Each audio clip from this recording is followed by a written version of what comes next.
Civilized nation on earth would agree that depriving children of food and water is acceptable.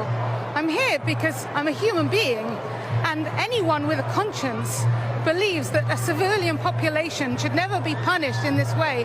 It's collective punishment, it's a war crime. And unless we stop it, unless we get out there and say something, it's going to end up with thousands losing their lives. Can you put into words how you feel about the loss of life on both sides? Every life is precious. But the root of this violence is the occupation. It's not complicated. It's a settler colonial state imposing apartheid and oppression on an indigenous people. And that's wrong everywhere, for anybody. And it has to be true that all the Palestinians want is freedom. And we must support that in equal rights. And I stand up here, I'm so pleased to see so many of my brothers and sisters with big hearts who know the truth.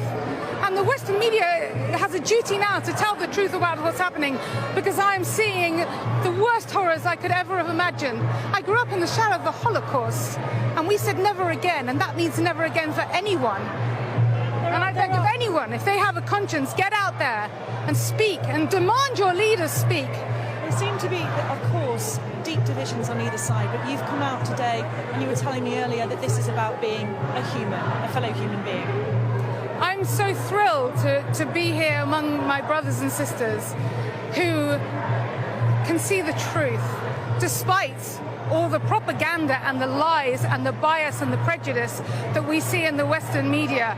It has been, quite frankly, an appalling week. What would you like to see the UK government do now? They must demand a ceasefire. They must demand that Israel stop bombing children and stop burying them under rubble. They must demand a humanitarian corridor so aid and medical supplies can get in. They must demand they have electricity. They must demand that there is food and water. This is an emergency now, a crisis, and people must rise to it.